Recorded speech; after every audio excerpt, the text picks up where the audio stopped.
अस्सलाम वालेकुम, welcome back to ace in calligraphy. आज के पेपर में हम उर्दू के मतलब एक एज अ पेपर को हम मॉडल के तौर पर पेश करेंगे। और गुज़िश्ता वीडियो में हम उर्दू के पेपर पैटर्न को डिस्कस कर चुके हैं 9th क्लास के, और आज मैं आपको एक पेपर दिखाऊंगी जो कि उर्दू का फुल बुक का पेपर है। तो ये एक बोर्ड का पेपर है जिसमें से 15 नंबर की मारूजी आती है। तो जैसा कि आप देख सकते हैं कि मारूजी में अगर आप अच्छे नंबर हासिल करेंगे तो बहुत सारे चांसेस हैं कि आपके सब्जेक्टिव में भी पूरे मतलब 70 मतलब आपके टोटल नंबर 74 ही आए, क्योंकि जो बच्चा मारूजी में पूरे नंबर ले सकता है इसका मतलब उसकी उर्दू तैयार है। क्योंकि मारूजी ही मुश्किल आती है, बेसिकली जो हिस्सा इंशाई होता है वो स्टूडेंट को आता ही होता है। तो यहाँ से मेरे 2 MCQs गलत हुए हैं, तो आपने इसको अपनी मिस्टेक को नोट करना है, क्योंकि उर्दू ही वो पेपर है जो कि नंबर आपको दिलवाता है या आपके कटवा लेता है। ये पिछली वीडियो में हमने ये डिस्कस किया था कि उर्दू एक मेजर सब्जेक्ट है। अगर किसी अच्छे स्टूडेंट के इसमें नंबर कट रहे हैं तो इसका मतलब ये है कि वो मतलब अगर बाकी पेपर में उसके नंबर अच्छे हैं भी तब भी वो पोजीशन लूज़ कर सकता है। तो यहाँ 15 नंबर की मारूजी, जिसमें से 5 नंबर ग्रामर के आते हैं, जिसमें से अल्फाज मुतरादिफ, अल्फाज मुतजाद, वाहिद जमा और मुज़क्कर मुअन्नस शामिल होते हैं। बाकी जो 10 नंबर की मारूजी होती है वो असबाक में से आती है। तो यहाँ आपने ग्रामर को अच्छी तरह से कर लेना है। उसके बाद आप हिस्सा इंशाई में देखें तो सबसे पहले अशार की तशरीह आती है, जिसमें हिस्सा नज़म में से 3 अशार और हिस्सा गज़ल में से 2 अशार अटैम्प्ट करने होते हैं। आपको चाहिए कि आप इसको तरतीब से ही करें, ताकि क्योंकि बाज़ वक़्त इस तरह होता है कि जब मतलब चेक कर रहा होता है, तो अगर आप मतलब आपने हिस्सा नज़म या गज़ल की तशरीह कर रहे हैं तो वो बाज़ वक़्त चेक करता करता आपने अगर अंदर ही कोई खुलासा या कोई मरकज़ी ख्याल लिख दिया तो वो अंदर चेक करता करता उनके भी 2 नंबर लगा देगा। तो इस वजह से इसी तरह काउंटिंग में भी नंबर बढ़ते हैं, तो आपने इसे गुरेज करना है, इसलिए बिल्कुल तरतीब से चलना है आपने। तो हिस्सा नज़म में से 3 अशार करने हैं और हिस्सा गज़ल में से 2। उसके बाद हिस्सा दोम आता है, जिसमें से 2 इसमें कोई चॉइस नहीं आती और इसमें आपने इक़्तिबास की तशरीह करनी होती है। और ये इक़्तिबास की तशरीह थोड़ी सी लेंथी होनी चाहिए, क्योंकि ये 5-5 नंबर की होती है, जिसमें ख़त कशीदा अल्फाज के माने वाला मतन, जिसमें माख़ज़ सिनफ़ जो कि ज़रूरी नहीं है पर इंप्रेशन डालने के लिए बेहतरीन है, और इसके साथ सबक का उन्वान और मुसन्निफ़ का नाम लिखना लाजमी है। जैसे कि आप यहाँ देख सकते हैं ख़त कशीदा अल्फाज के मानी भी लिखने हैं। उसके बाद चौथा जो सवाल है वो हमारे पास मुख्तसर सवालात के, जिसमें से 8 सवाल आते हैं और आपने 5 अटैम्प्ट करने होते हैं। और 5 में से आप चाहें तो एक एक्स्ट्रा भी कर सकते हैं, पर उर्दू के पेपर में इतना टाइम नहीं होता और ये उर्दू के क्वेश्चन बहुत टू दी पॉइंट आते हैं, तो आप 5 ही कर लें। तो 5वां जो सवाल है वो हमारे पास सबक का खुलासा है। यहाँ पंचायत और मुल्की परिंदे दूसरे जानवर आए हुए हैं। अब पंचायत थोड़ा सा ये ना लेंथी हो जाता है और इसके साथ इसमें बातें भी बहुत बताने वाले हैं, तो मुल्की परिंदे दूसरे जानवर ये टू दी पॉइंट है, तो यही अटैम्प्ट करें। उसके बाद छठा जो हमारे पास सवाल है उसमें नज़म का मरकज़ी ख्याल या खुलासा है, तो आप मरकज़ी ख्याल ही तहरीर करें, क्योंकि खुलासा फिर उसमें टाइम लगेगा।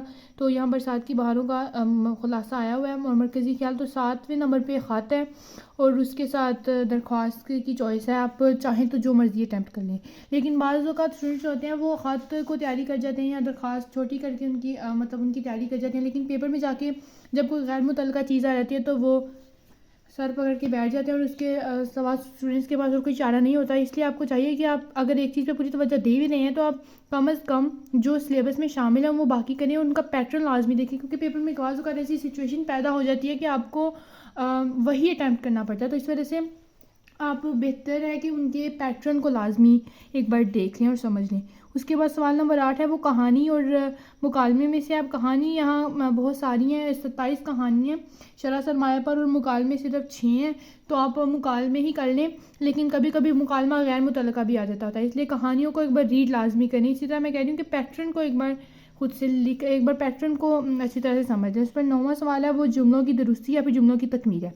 अब जुमलों की दुरुस्ती ये बहुत लेंथी काम हो जाता है और ये बुक पे बहुत सारे हैं, क्वाइडो इंशा पे भी ये काफ़ी हैं, इसलिए आप जुमलों की तकमील कर लें। इसमें जुमलों की तकमील में आपको जहाँ से जुमले मिलते हैं शरह सरमाया क्वाइडो इंशा सब करें, ताकि इससे ये है कि पेपर में अगर कोई मतलब इसमें चॉइस भी नहीं होती तो इसमें आपकी गलती की कोई गुंजाइश नहीं। अगर आपको एक गलत है तो आपको 1 नंबर लाजमी जाएगा, तो इसकी तैयारी कर लें। अब यहाँ से मैंने जिस तरह कहा कि आप चाहें तो पहले हिस्सा दोम भी अटैम्प्ट कर सकते हैं, लेकिन उसके लिए हेडिंग देना लाजमी है, लेकिन बेहतर है कि आप हिस्सा अव्वल से ही स्टार्ट करें और सबसे पहले नज़म अशार की तशरीह करें, इनमें हिस्सा नज़म। उसके बाद हिस्सा गज़ल। अब हिस्सा नज़र में मैंने पहला शेर अटैम्प्ट किया। अब यहाँ से इसकी तशरीह स्टार्ट हो रही है तो ये इस पेज तक जा रही है। तो ये तकरीबन ना एक सफ़े की, तो आपने एक शेर की तशरीह इतनी ही लिखनी है। मिसाल के तौर पे हम जब मतलब जो सर हमारे पे पैटर्न दिया हुआ है उसमें लिखा हुआ है कि एक शेर की जो तशरीह है वो सफ़े से मतलब ज़्यादा कम से कम आधा सफ़ा, ज़्यादा से ज़्यादा एक सफ़ा। लेकिन बाज़ों का तशरीह समझते हैं कि वो यहाँ से लेके सफ़ा स्टार्ट होता है, लेकिन नहीं, तशरीह का सफ़ा यहाँ से लेके स्टार्ट हो जाता है। ये एक ऐसा मवाद है जो हम इसको तशरीह में इंक्लूड नहीं करते। तो अपने टाइम को अच्छी तरह से मैनेज करें, और इसमें टाइम काफ़ी लगता है, लेकिन आपको चाहिए कि इसमें 40 मिनट से ज़्यादा टाइम ना लगाएं इन 5 अशार की तशरीह में। तो अक्सर स्टूडेंट्स इनमें काफ़ी ज़्यादा टाइम लगा देते हैं, तो फिर इक़्तिबास की तशरीह और बाकी जो हिस्सा दो में वो करने का वक्त नहीं बचता। लेकिन आपको इसे गुरेज करना चाहिए। और इसकी तशरीह, क्योंकि अशार की तशरीह या फिर तशरीह बेसिकली एक ऐसी चीज़ है जो जितना ज़्यादा करें वो उतनी ही कम होती है। तो आप इसको थोड़ा ही रहने दिया करें, क्योंकि 2 नंबर होते हैं। अगर आप 3-4 सफ़े भी भरे हैं तो नंबर तो आपको 2 ही मिलने हैं। तो इस वजह से आप इसको मुख्तसर ही रखें। और यहाँ से एक सफ़े की तशरीह, ये बहुत माकूल तशरीह है और आपको इतनी ही करनी है। और उसके बाद ये शायर का नाम, यहाँ से तशरीह स्टार्ट हो रही है। और उसके बाद यहाँ की थोड़ी सी ज़्यादा हो गई, लेकिन इट्स ओके, क्योंकि मतलब आप 3 अगर हवाला जात ऐड कर रहे हैं तो आपकी तशरीह वैसे ही बहुत बड़ी बन जाती है और आपको लिखना इसमें कम पड़ता है। अच्छा, अगर आपको हवाला जात देने में थोड़ी सी तकलीफ़ है, यानी आप समझते हैं कि हवाला जात को तो अगर हाईलाइट करें तो ये काफ़ी टाइम कंज्यूम करे, तो आप इसको पेन से पॉइंट से भी हाईलाइट कर सकते हैं, या फिर टक के मार्क पॉइंटर्स पेन होते हैं, वो आसानी से दस्तयाब होते हैं स्टोर पे, तो आप वहाँ वो ले सकते हैं। ज़रूरी नहीं है कि आप 604 या 605 मार्कर का इस्तेमाल करें, वाकई टाइम ज़रा ज़्यादा लेता है मार्कर का यूज़। उसके बाद तशरीह यहाँ से स्टार्ट हो रही है। अब मैंने क्या किया हुआ है कि मैंने हर शेर और इक़्तिबास की तशरीह में सबसे पहले शायर का तारुफ ऐड किया हुआ है, और उसके साथ मैंने एक शेर भी ऐड किया हुआ है। तो इससे ये होता है कि एक तो आपकी तशरीह खुद ब खुद लेंथी हो जाती है, आपको इतना करना नहीं पड़ता। और दूसरा ये कि इंप्रेशन पड़ जाता है कि बच्चे को शायर के बारे में भी पता है, इसलिए एग्जामिनर इतना कोई ख़ास ध्यान नहीं देता और आपकी छोटी मोटी गलतियों को इग्नोर कर देता है। तो इसलिए बेहतर है। तो यहाँ तक मेरी शायर का तारुफ और उसका एक शेर पूरा हो गया। आप शेर कोई भी ऐड कर दें चाहे तो सब में एक ही ऐड करें, लेकिन कोशिश करें कि उस शायर के मुतल्लिक अगर आपको मिल रहा है तो वही ऐड करें। तो यहाँ से और उसके बाद चौथा जो पहला, उसके बाद हमद का हमने शेर अटैम्प्ट किया है। तो ये करने के बाद यहाँ तक, उसके बाद यहाँ से गज़ल के शार स्टार्ट रहते हैं, जो कि 2 ही हमने अटैम्प्ट करने थे। अच्छा, एक्स्ट्रा से आप बिल्कुल ही गुरेज करें, एक्स्ट्रा करना बिल्कुल फजूल है। तो नेक्स्ट पे हिस्सा गज़ल के 2 अशार हैं, जिसमें से 2 आप एक्स्ट्रा ना करें। तो ये एक पहला अशार है जो कि दूसरी गज़ल से आया है, और उसके बाद ये एक और है जो कि ये आपने अटैम्प्ट करना है।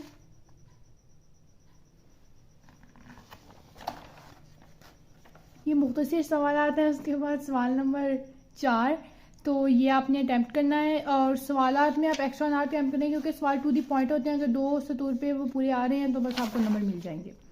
और शायरों के तारुफ अच्छी तरीके से करें, क्योंकि वो उससे अक्सर पेपर बन जाता होता है। तो ये उसके बाद मैंने जुमलों की तकमील अटैम्प्ट कर लिया, क्योंकि इक़्तिबास की तशरीह मैंने लास्ट पे किया, और उसके साथ साथ मैंने इसमें तरतीब का ख्याल नहीं रखा। अगर आप सवाल की हेडिंग दे रहे हैं और उसकी मतलब उसकी मेन हेडिंग भी दे रहे हैं तो इसमें उतना कोई ख़ास नहीं है, लेकिन आप पहले हिस्सा नज़म ही अटैम्प्ट करें, यानी अशार की तशरीह। तो ये जुमलों की तकमील मैंने अटैम्प्ट की है, जुमलों की दुरुस्ती नहीं की। उसके बाद मरकज़ी ख्याल ज़्यादा से ज़्यादा 6 और कम से कम 4 सतूर पे होना चाहिए। अगर आप खुलासा अटैम्प्ट करें तो वो ज़्यादा से ज़्यादा 7, कम से कम 7 और ज़्यादा से ज़्यादा 10 लाइनों पे। उसके बाद सवाल नंबर 7 हमारे पास लेटर था और दरख्वास्त थी। अब यहाँ लेटर बहुत आसान आया था और इसमें हवाला जार भी बहुत थे। आप कोशिश करें कि अगर आपको लेटर अच्छे तरीके से आता है तो आप लेटर ही अटैम्प्ट करें, दरख्वास्त पर ना जाएं, क्योंकि दरख्वास्त में बेसिकली पैटर्न होता है तो उसमें नंबर कटने के चांसेस ज़्यादा हो जाते हैं। लेकिन अगर ख़त आपको नहीं आता तो आप दरख्वास्त ही अटैम्प्ट करें। तो यहाँ अब जब बहुत आसान जो है वो ख़त आया हुआ था, तो यहाँ मैंने इस पर एक आयत ऐड की है और उसके बाद मैंने ज़रूर मिसाल और उसके बाद फिर एक आयत ऐड की है। तो यहाँ आप देख सकते हैं। उसके बाद सवाल नंबर हमारा 8 है जो कि मुकालमा है। यहाँ मुकालमा देख सकते हैं कि मैंने 2 सफ़ों का लिखा हुआ है, लेकिन अगर आप 2.5 सफ़ों का भी देखते हैं तो वो मुकालमा बहुत माकूल है। शुरू पे इब्तदाई मंजरनामा और आखिर पे इख्तितामी मंजरनामा लाजमी लिखना है। उसके बाद हमारे पास खुलासा है। खुलासा आप ख़ज़ाबा का उन्वान भी लिखें, मुसन्निफ़ का नाम भी लिखें, और इसको अगर आप मार्कर से लिखेंगे 604 ब्लैक तो वो ज़्यादा अच्छा लगेगा क्योंकि उससे वो हाईलाइट हो जाएगा। उसके बाद ये खुलासा मैंने मुल्क की प्रिंट दूसरी जानवर का अटैम्प्ट किया था, तो खुलासा ज़्यादा से ज़्यादा 1.5 सफ़े का होना चाहिए। ज़्यादा से ज़्यादा 2.5 का भी जा सकता है, लेकिन 1.5 सफ़े का माकूल है।